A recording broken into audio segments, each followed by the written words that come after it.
antibiotic. Tapos after 15 minutes lang doon sa bilog na. Wala matambag pero di lang natugdungan kasi baka isuka mo. Sayang na buong. Ay, nakahuyap pa bira.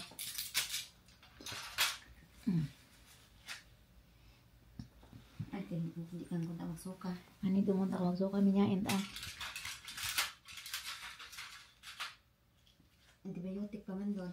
May ginhambag sanda about sa mga paracetamol or ano or Wa gid naman na. okay nandiyan na lang. Wa buwang kitat na bakal sa guwa nga buwang. Ayun lang gos. Gus lang, hara oh. Dagon aga. Ay paalin doon. Hay. Mag-grab ka. May follow up ka nga check up. 23 8 AM tapos baka gada kita cotton buds na applicator. Tapos ay Bactroban ointment para tapos gus. Ay basi pwede man ato ho.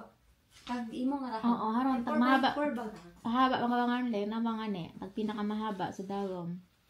May nga. Buksan ko, nanawon ko do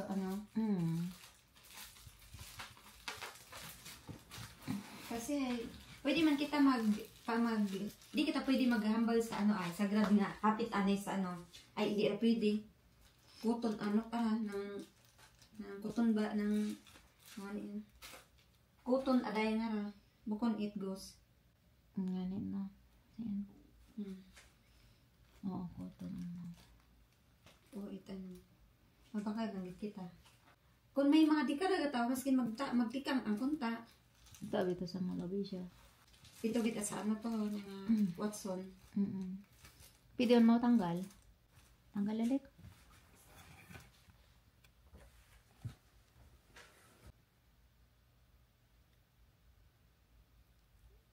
Kadugo gihapon na. Oo man. Kung magmaga. Ay, tanaon na kung do video. May akon man pang copy. Oo.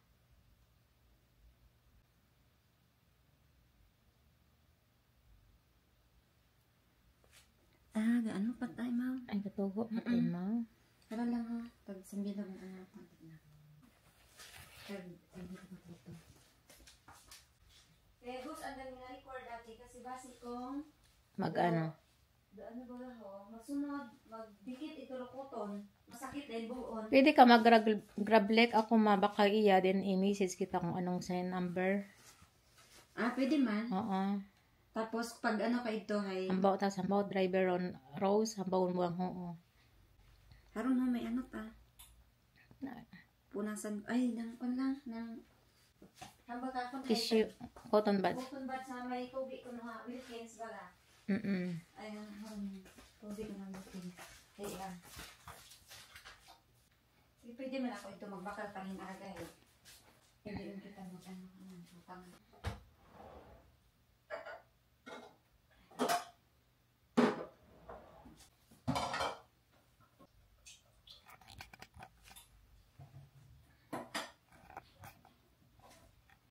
Hi everyone! Quick update lang. Nakauwi na rin ako ng bahay after ng surgery. Grabe, it was quiet and experience.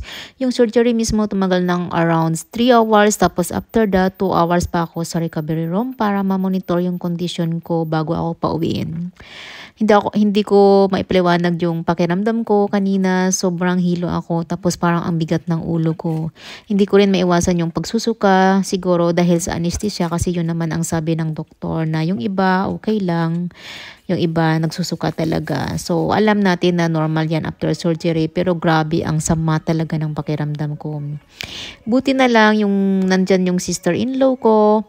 She was really helpful. Binigyan niya ako ng gamot para kahit papaano maibsan yung hilo at pagsusuka.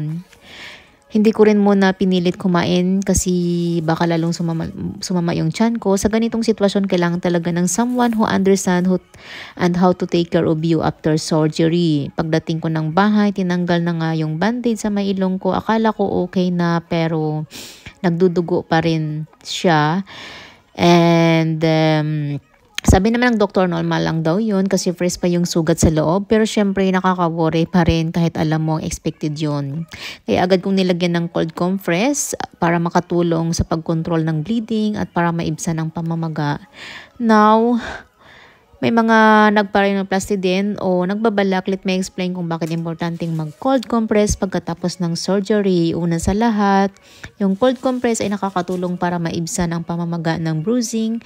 After rhinoplasty, natural lang na mamaga ang ilong at yung paligid nito lalo na sa may ilalim ng mata. Yung cold temperature ng compress ay nagpapakipot ng blood vessels kaya bumabagal ang pagdaloy ng dugo sa area na yon. Dahil dito, mababawasan ang swelling at ma-minimize yung bruising. Pangalawa, nakakatulong ito para makontrol ang pagdudurugo since sensitive pa yung tissues after surgery prone talaga. So, konting bleeding. Ang cold compress ay nakakatulong para pansamantalang mapigil ang paglabas ng dugo habang gumagaling ang sugat. Pangatlo, it also provides pain relief.